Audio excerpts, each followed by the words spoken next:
Cuando el señor ministro me llamó para participar en este acto de presentación a la prensa, me sentí muy honrado porque se unían el amor a México. México ha sido desde siempre el amor de mi vida. Yo hice la tesis doctoral sobre México y para mí siempre es un gusto poder pedantear de cuestiones lingüísticas. Creo que para explicar satisfactoriamente el problema de la X de México es imprescindible dividir la cuestión gráfica en una serie de apartados. Esto suele pasar en la lingüística con frecuencia. Existen, creo yo, 4 problemas de tipo muy distinto. Un problema de grafemática, que empezaré por él.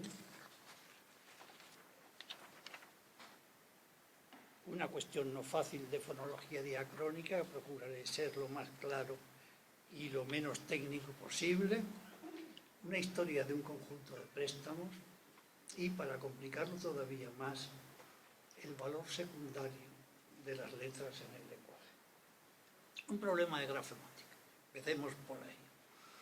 La enorme heterogeneidad de transcripciones de una misma palabra en la historia de la lengua nos da cuenta un corpus que existe en la Academia Mexicana de la Lengua, el CORDIAM, que es el corpus histórico del español de América, dirigido por la doctora Compañía, que en 1526 existe en México un documento en el que ya se escribe México con X, como ahora, pero sin acento.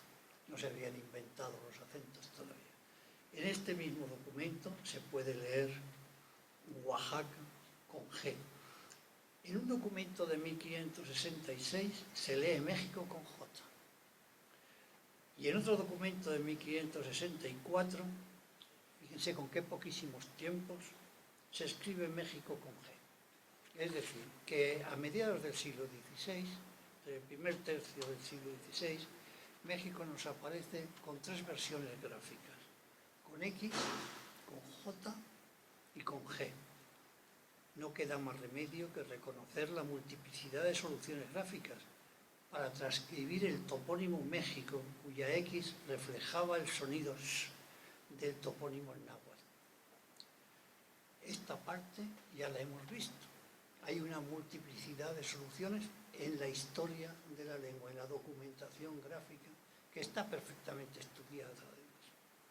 Un segundo problema, que es un problema fonológico, que afecta tanto a España como a América. El sistema consonántico del castellano medieval poseía una estructura de consonantes sumamente compleja. Había unas consonantes que se llamaban sibilantes, que tenían el ruido casi de una serpiente, dicen los tratadistas, que se trataba de 3 parejas que han sido muy importantes para nuestra historia, sobre todo para la de América. Una pareja que era la C con cedilla y la Z, decir, hacer. Una alveolar, que era la S, sonora y sorda, como pasa en catalán, por ejemplo. Y un sistema palatal que se transcribía con J, G, X, y que distinguía entre sordas y sonoras, fijo y fixo. Fijo, elijo, fixo, que está fijo. A finales de la Edad Media, este sistema fue perdiendo su fijeza y se fue reestructurando. Aquí se produce el fenómeno más importante de toda la fonética española, toda la fonética del mundo hispánico, y es que la C con cedilla y la Z perdieron su carácter de pronunciación y se confundieron con las S, con la S sorda y la S sonora. Es decir, que las 4 consonantes se convirtieron en una sola que procedía de la C con cedilla. Esta que procedía de la C con cedilla, que nada tiene que ver con la S más que en su origen, es la S del seseo, que es una S predorsal que no se parece en nada a la S apical del norte de España, que es donde nació la Z, que por eso hay muy pocas Zetas, muy pocos hablantes con Z. 90% de los hablantes sesean, pero el seseo y el ceseo tienen el mismo origen, es la misma pronunciación, una más tensa y otra menos tensa. En América no hay prácticamente ceseo. Y la zona norteña de la península conocí otro reajuste que tiene esta Z, como les he dicho. Por último, la pareja que nos interesa, viso, fixo, se redujo a una nueva consonante que nace de un proceso de velarización. Las consonantes se van echando hacia atrás para mantener márgenes de seguridad, y esta J, que es un sonido fricativo, roza el aire, no encuentra un obstáculo completo, como en las oclusivas, se pronuncia en la zona velar y que además no vibran las cuerdas vocales, es sorda. Esta es la J. En México es un poco diferente de la J española, pero bueno, a efectos contables es la J con la cual se pronuncia México. Lo que pasa es que la E y la J es un poco diferente. Pero en México además y en América quedaban las aspiraciones de F inicial latina. De aquí que en las puertas de México esté la palabra jalar. Esa aspiración se juntó también con este asunto. Hay unas cartas preciosas en la historia de la Nueva España, unas cartas preciosísimas que publicó un historiador, Enrique Ote, que es las cartas de los pasajeros que habían ido a la Nueva España. Son unas cartas preciosísimas y es un tomo de 800 páginas que publicó el Fondo. Y allí en esas cartas encontramos, por ejemplo, una señora que se llama Herrera, que firma, de la cual hablan como guerrera con G. Esa G no es que exista, o en enojo, por ejemplo, que se transcribe también enojo. Es que no sabían muy bien cómo reflejar este sonido velar. Pero a finales del siglo XVI, la X procedente de sh se pronunciaba como la J actual. Fricativa, velar, sorda, como les he dicho. La ortografía española vaciló entre la X y la J. La R, en la RAE, la Academia, en su diccionario de autoridades, impuso la X en la edición de 1726. Pero en cambio, la ortografía de 1815, la 9ª edición, impuso la J. A partir de 1815, la J existe. Y el diccionario de 1817 escribe mexicano con J y prójimo con J para distinguirlo de próximo en el sentido de proximidad. Hasta aquí está claro. Está claro que lo que fue una X en su día, es decir, una palatal, prepalatal, fricativa sorda, se había convertido, se había retrasado en su punto de articulación y se había convertido en una J. Y era sorda, claro. Pero aquí se introduce un elemento nuevo, que es fundamental para la historia de las lenguas y que complica más todavía, para demostrar que existen dos X en español.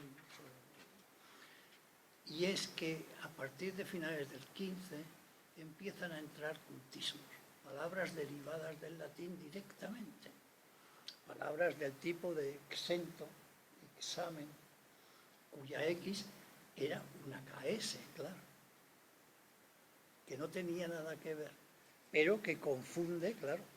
Este grupo se reduce a S y se escribía exento y examen, como escriben hoy los niños, exactamente. La pronunciación como KS se reconstruye parcialmente en el siglo XVIII. Pero queda entonces un problema, que hay X procedentes de un origen y X procedentes directamente del latín. Unos son grupos consonánticos y otros es la J simplemente. Y entonces, ¿qué ocurre? Aquí aparece uno de los fenómenos más interesantes. Los hablantes tienen opinión sobre su lengua. Las letras tienen valores secundarios. Para los hablantes, claro. En el siglo XVI y en el siglo XVII había una consonante que se consideraba maravillosa, que era la Y. La Y es la I pitagórica. La Y representa la vida humana. Nosotros vamos por el palo de la Y y de pronto llegamos a un sitio donde tenemos que elegir. La vida es elección, decía Ortega. Y entonces podemos elegir el camino del bien o el camino del mal. Por eso la Y pitagórica era la vida humana. Por eso está en Gracián, están en todos los escritores. El vivium clásico. Por eso los personajes de los libros de caballerías, lo imita Don Quijote, llegan a un camino y dejan solo al caballo para que elija la rama de la Y que conviene. Este es el valor secundario de las letras en el lenguaje. Como les digo, en un momento dado, los hablantes de una lengua, de una zona de la lengua, ven a una letra como portadora de valores simbólicos. Los hablantes se sintieron muy unidos a la X en México, que en realidad era el sonido J. Grafía que aparece en algunos topónimos. Texas, pronunciado Texas por los malos locutores, y no les digo ya Oaxaca, por ejemplo, los problemas de Oaxaca. De tal manera que en la ortografía de ASADE, de la Asociación de Academias de la Lengua Española, en la última, en la del 2010, se admiten las dos soluciones, México con X, México con J. Y una de las soluciones clásicas del 16, la X, que en realidad es un arcaísmo desde el punto de vista de la historia de la lengua, se interpreta como el espíritu de una nación. Y aquí tienen ustedes el prólogo excelente que se ha escrito, que han escrito ustedes para el Festival de México se escribe con X. No voy a entrar en esto, pero sí que voy a entrar en que realmente tienen unos valores de cruce importantísimos. Pero no olviden que si México se escribe con X, se pronuncia con J. Muchas gracias.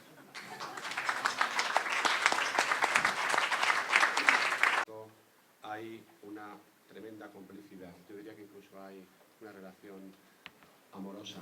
Estamos trabajando permanentemente. Yo agradezco de verdad al Centro Cultural de México y a Pablo Rafael que teniendo este local tan estupendo y tan céntrico, tan bien situado, venga siempre a Casa de América, nos elija como lugar para realizar sus actividades, como ha dejado la embajadora y a su embajada que cuente con nosotros para muchos otros tipos de actos, porque México no es solamente cultura, también es economía, empresa y otras muchas facetas que tienen en la Casa de América un fiel reflejo gracias a la actividad que desempeña aquí la embajada. De la treintena de actividades que va a desplegar este programa de México se vive con X en Madrid, solamente un tercio creo que viene a la Casa de América. Me habría gustado tener los 30, pero creo que hay que repartir un poco las cosas. Y vamos a acoger diversas actividades, sobre todo centradas en el cine. Si quieren les enumero rápidamente las películas que vamos a ver en la Casa de América, en la Sala Iberia de la Casa de América, gracias a la aportación de México.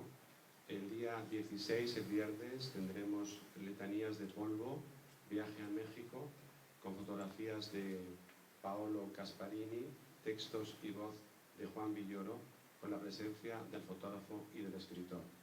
El día 19, a las 7:30, Los Reyes del Juego, la película de Fernando Urdapilleta.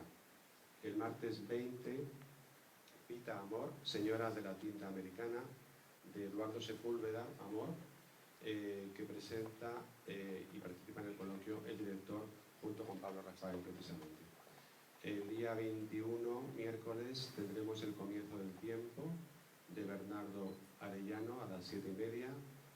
También a las 7:30, el jueves 22, La Extinción de los Dinosaurios, de Luis Añón.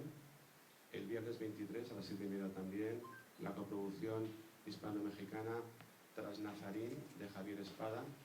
Y el viernes 24 tendremos Seguir Viviendo, de Alejandra Sánchez.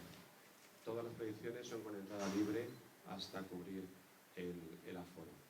Además tendremos una conferencia sobre el arte de la ciencia, la mirada de Argón en la literatura, a cargo de Juan Villoro, moderada también por Pablo Rafael, que tiene un trabajo creo que exhaustivo estos días, el miércoles 14 a las 12, mañana a las 12. El lunes 19 está prevista la conferencia como la pintura, la escritura sin escritores, a cargo de Felipe Ehrenberg, a las 5 de la tarde, aunque está pendiente de la confirmación por problemas de salud del conferenciante, esperamos que pueda venir. Y por último, el día 21, miércoles, a las 5, se presenta un libro y un DVD de aproximación a la música mexicana con Ángel Gil Ordóñez, Antonio Caño y Antonio Muñoz Molina, y con la moderación también de Pablo Rafael. Esto es, grosso modo, el programa que se va a llevar a cabo en la Casa de América y que pone una vez de manifiesto que esta gran X de México en Madrid está en un lugar intermedio entre Cibeles y la carrera de San Jerónimo, que es donde trabajamos todos juntos. Gracias.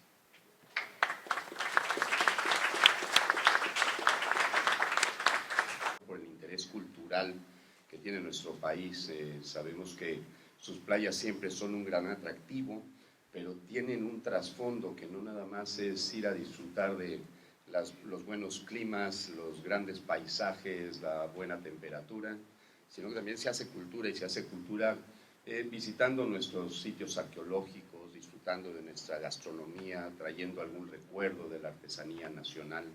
Tenemos la oportunidad de que a través de nuestros destinos podemos ver muy bien nuestra riqueza cultural, la riqueza histórica, geográfica, de tradiciones, conocer muchas de nuestras comunidades indígenas, visitar cientos de museos que hay a lo largo de todo nuestro país, y que además a través de las diferentes ferias, tradiciones que se celebran continuamente en nuestro territorio, pues también hay una gran oportunidad de conocer cómo ha venido desenvolviéndose la historia de nuestro país desde la época prehispánica hasta nuestros días.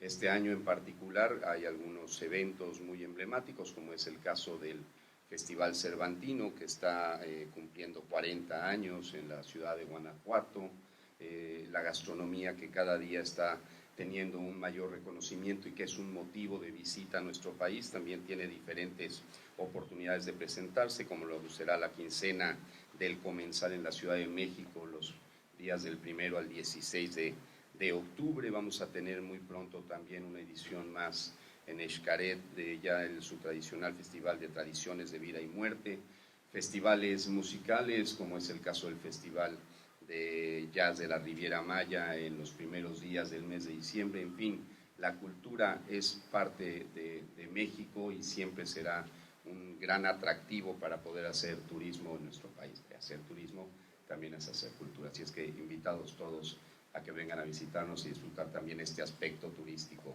de México, y nuevamente gracias por invitarnos a participar en este interesante proyecto. Frida, que ha sido inmortalizada por un fotógrafo colombiano, un fotógrafo, Leo Matiz, que fue un aventurero que se casó 14 veces, que nació en Aracataca, el Macondo de García Márquez, que llegó a México caminando, claro, le llevó varios años y algún que otro matrimonio en el camino, y el día que llega es el día que asesinan a Trotsky, y él tenía un especial interés por entrevistarse con él. Bueno, finalmente se hace muy amigo de los muralistas y era inevitable ese acercamiento a Frida. En esta exposición he tratado de presentar la obra de Leo Matiz sobre Frida y su entorno por series. Podrán ver en la sala de abajo unas fotografías que son posadas, es decir, Frida a solas con Leo Matiz, posa para él, y se nota una dulzura en la mirada, una forma especial de mirar a la cámara. Yo siempre he pensado que Frida aprendió a posar con su padre, Guillermo Kahlo, con quien le gustaba mucho estar mientras él trabajaba.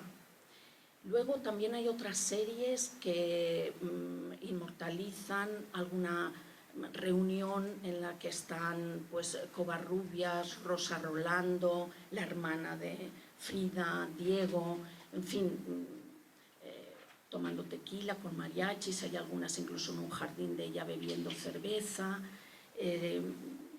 Luego hay un episodio que le sucede a Leo Matiz con Siqueiros. en esa gran amistad que ellos dos tienen. Ahí lo he querido contar un poquito con esas dos fotografías de Siqueiros que dan una pincelada breve, y hay un vinilo, por eso también explicando un poquito esto. Llegan a tener una amistad muy cercana y le invita a Siqueiros, a Leo Matiz, a hacer una sesión de fotografías en las que esas fotografías son en las que se basa Siqueiros para hacer una serie de cuadros. Esa colaboración, que sobre todo hoy está muy de moda en el arte, hacer así a dos bandas, colaboraciones de este estilo, era de una gran vanguardia, ideada por Siqueiros, y Leo Matiz se siente realmente muy complacido, toma la sesión de fotografías, se las entrega a Siqueiros, se tiene que ausentar de México por temas de trabajo. Él muchas veces fue portada de la revista Life y fue también reportero de guerra. Y bueno, cuando regresa a México ve que hay una exposición de Siqueiros, ve que están los cuadros basados en sus fotografías, pero él no está mencionado. Habla con él muy extrañado, finalmente se enfadan, Leo le amenaza de denunciarle por plagio y Siqueiros se cree que manda a incendiar su estudio. A raíz de este episodio, Leo Matiz abandona México y no vuelve más, hasta que es viejito y en el año 96, 97 le invitan a fotografiar la Casa Azul, pero ya no está Frida, ya es un museo.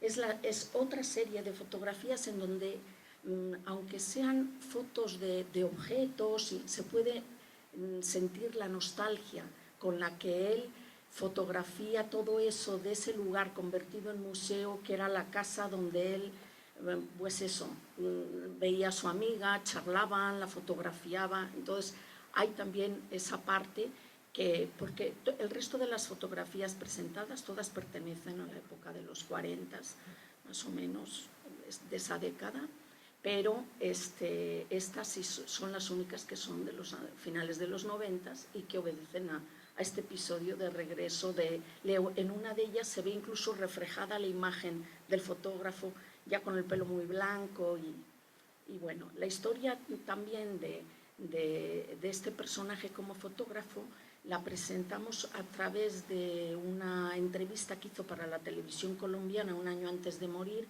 en donde fue muy extenso y muy sincero. Es un vídeo bastante largo, pero muy, muy jugoso, la verdad, súper interesante, donde habla de todos sus episodios por el mundo y de los personajes que conoció, y habla con la sinceridad del que ya, bueno, lo que le interesa es contar su verdad porque está en el final de su vida. Yo creo que resulta doblemente interesante, no solo por el personaje Frida, sino porque también hemos incluido la escena cultural en la que se encuentra Leo Matiz cuando llega a México, ¿no? No la hemos podido desarrollar ampliamente, que esta escena, bueno, amerita, y fue un proyecto que hicimos aquí Carlos Jiménez y yo, que se encuentra aquí entre el público, el crítico de arte colombiano, en la que pretendíamos presentar a México como la metrópolis de referencia del mediados del siglo XX. Pero sí hemos podido presentar aquí algo de lo que uno se encuentra, es decir, previamente a que suceda esto ya sucede el movimiento estridentista. Hay unos libros que pueden ver muy interesantes, también Germán Cueto, que regresa de París motivado por Vasconcelos y de alguna manera no es que revolucione, pero sí siembra el espíritu de las vanguardias. Según Cher Fouchereau, es el primero que lleva las vanguardias europeas a toda América. Entonces, un personaje clave, quizás desde el silencio, y muy conocido por los historiadores y la gente académica, aunque no es un autor popular, pero definitivo, que tuvo una gran exposición en el Reina Sofía. También hemos puesto algunas de las piezas primeras que hace Matías Geritz llegando a México, que son de Calabaza, es esta serie que es lo primerito que hace llegando, que son los Open Mind and Anti-Head. Y bueno, con esto también existía esta voluntad en esta exposición, vamos, existía, no existe, de presentar un poco unas pinceladas de una escena cultural sumamente interesante y que, bueno, siempre he apostado porque se pudiera hacer una revisión global para poder apreciar esa dimensión tan grande. Y bueno, con esto yo creo que no se me olvida nada y muchas gracias nuevamente a todos.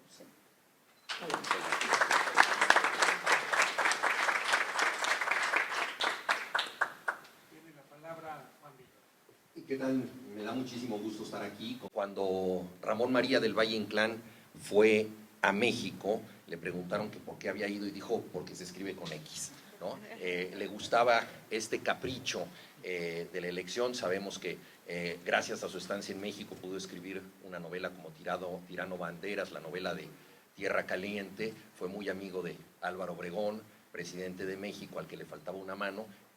Valle Inclán también carecía de una mano, de modo que cuando se sentaban juntos en el teatro aplaudían, cada quien usando la única mano que tenía, lograban un aplauso en conjunto.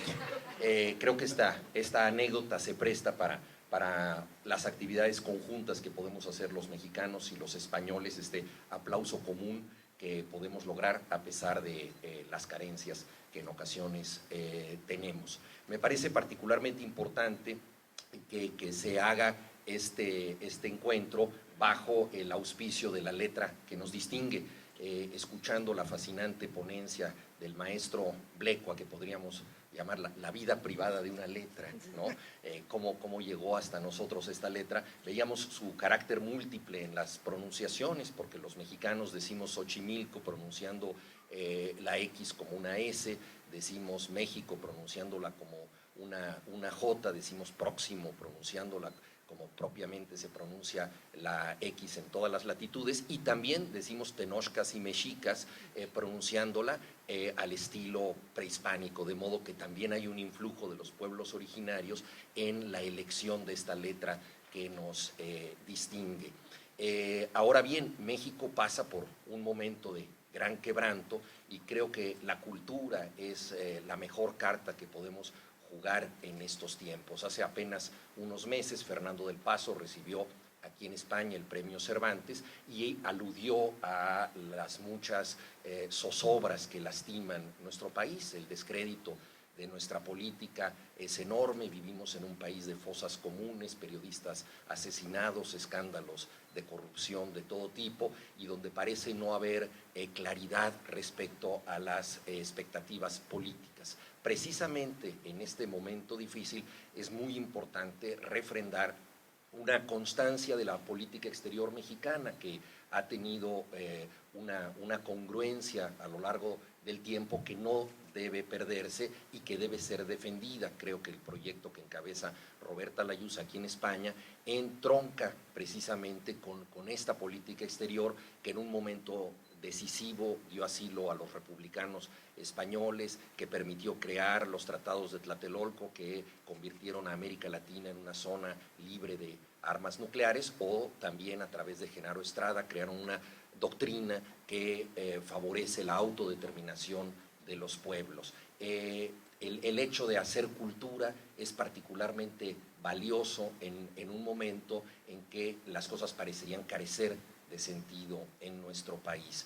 Y siempre cuando se habla de este contraste entre una realidad convulsa y una cultura altamente creativa que distinguiría al momento mexicano, recuerdo yo una escena de la película El tercer hombre, protagonizada por Orson Welles con un guión de Graham Greene. En un momento dado, Orson Welles hace esta reflexión, dice: ¿qué fue, a fin de cuentas, lo que produjo la estabilidad, la paz y la seguridad de Suiza? Dice: el reloj cucú. Esa fue la gran herencia de esta estabilidad social a lo largo del tiempo. Dice: en cambio, la corrupción, las intrigas y las guerras de Italia produjeron el Renacimiento. Entonces, si este tipo de contrastes son ciertos, a los mexicanos no nos queda más remedio que ser renacentistas y tratar de superarnos a través de la cultura. Celebro que el encargado de la cultura en España sea un escritor Pablo Rafael de la Madrid, que prosigue esta tradición muy mexicana de escritores que han contribuido a hacer cultura desde la política exterior, de Alfonso Reyes a Octavio Paz, pasando por Carlos Fuentes y muchos otros. Es para mí un particular motivo de alegría poder participar en un espectáculo que reúne la literatura con la música popular mexicana. Este espectáculo tiene un título irónico, El mariachi, mi madre y otras especies protegidas, y tiene que ver con dos formas del origen esencial para todos los mexicanos, la figura de la madre y la identidad nacional representada en la canción por el mariachi. Estaremos presentándonos en el Teatro Español con Jorge Fernández, Hernán Bravo Varela, escritores que también son músicos, y Guillermo Zapata, músico conocido como el caudillo del son. A través de esta música y de estas historias trataremos de demostrar que una de las cosas más importantes en momentos de crisis es alcanzar momentos de placer y de felicidad. Nada es tan disidente en tiempos difíciles como sentirse bien, y creo que debemos defender esta radicalidad que nos da la cultura justamente en momentos en que la realidad parecería conspirar para negar esta posibilidad. Rendiremos también un tributo al compositor y cantante recientemente desaparecido, Juan Gabriel. Esto ya lo habíamos decidido que estaría incluido en nuestro programa, pero también queremos hacer énfasis en que le vamos a rendir un tributo especial. Hay muchas actividades, han oído ustedes parte del programa, yo participaré en varias de ellas, y creo que es un extraordinario momento para celebrar que la cultura puede darnos vitalidad en tiempos difíciles. Recuerdo siempre, a propósito de esto, una frase de una tía del escritor Jorge Ibargüengoitia, escritor mexicano, que decía: la vida quiso que fuera desgraciada, pero no me dio la gana. Me parece que es un lema que nos puede ayudar a defendernos desde la cultura y desde una política exterior incluyente. Es justamente la de pensar que en momentos de quebranto todo parecería hacernos sentir mal, y sin embargo nos da la gana de sentirnos bien. Muchas gracias.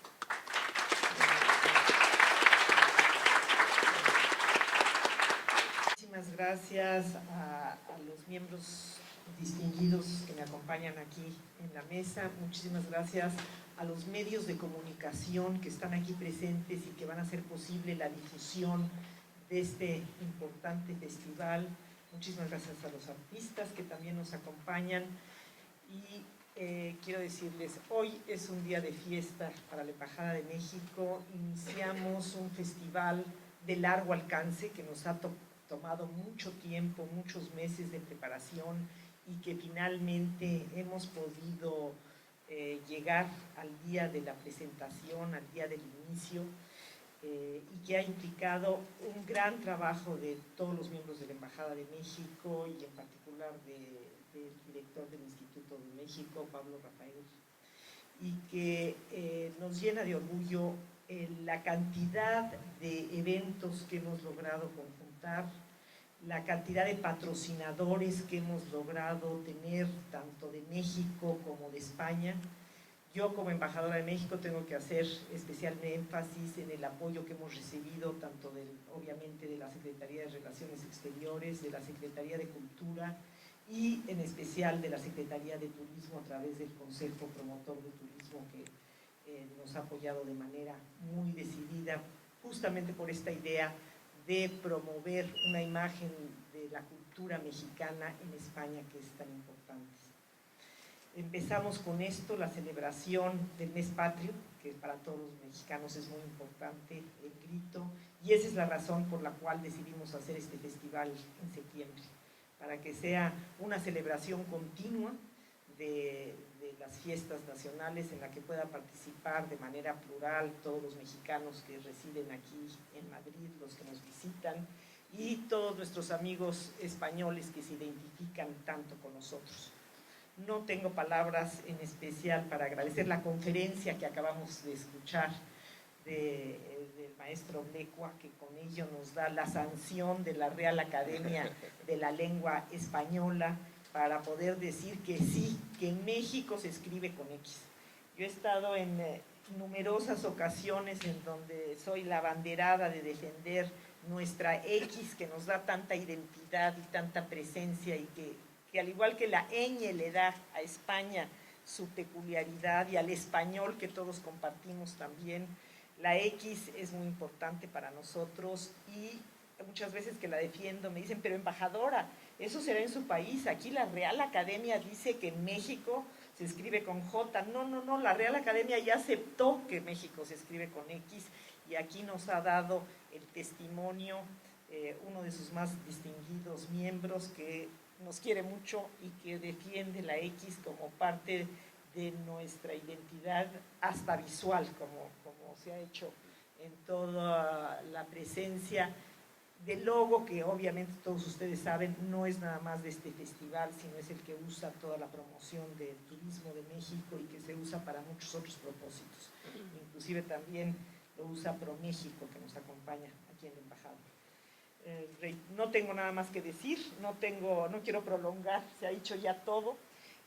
Nada más quiero hacer énfasis en un solo evento que no se ha mencionado específicamente aquí, que es la presentación de un musical sobre Don Juan Tenorio, que es una reinterpretación de Antonio Calvo, que se va a presentar en el Teatro Philips, y que tal vez es el evento de mayor auditorio que tengamos, y que de manera particular nos une a México con España. ¿Por qué? Porque Zorrilla era español, emigró a México, escribió allá el Tenorio yo no sé si es mexicano, si es español, pero que nos habla mucho de la identidad cultural tan cercana que hay entre nuestros dos países, y sobre el tema de la muerte, que tenemos tan particular sentido del humor para tratar tanto en México como en España. Así es que, por favor, no se olviden de ese gran evento. Por favor, revisen con cuidado todos y cada uno de los eventos, y ojalá nos puedan acompañar en el mayor número de ellos, y que le puedan dar difusión a todos ellos, a los medios de comunicación que nos acompañan hoy en día. Muchas gracias. La percepción que tenemos es que hay mucho interés en México, aquí en España. Si no lo hubiera, no tendríamos el impresionante patrocinio de instituciones españolas en este evento. Yo creo que en España se conoce, se valora, hay un interés muy especial en México, y eso es lo que yo creo que nos va a dar una amplísima participación. Ahora, nunca sale sobrando poner en valor México, nunca sale sobrando tener una presencia cultural importante. Lo que cambió este año y que empezamos a planear desde el año pasado es agrupar la mayor parte de las actividades culturales en el mes de septiembre. Lo valoramos y pensamos que el darle el juntar más actividades culturales en un solo mes nos daba una presencia más importante, y la prueba es que están ustedes aquí. Y la prueba es que queremos tener un impacto, un golpe de impacto, y que también pensamos que el tema del México se escribe con X puede ser algo pegajoso, puede ser algo interesante, puede ser algo que llame la atención de los españoles, y que con eso ya no haya confusión de cómo nos gusta a nosotros que México se escriba.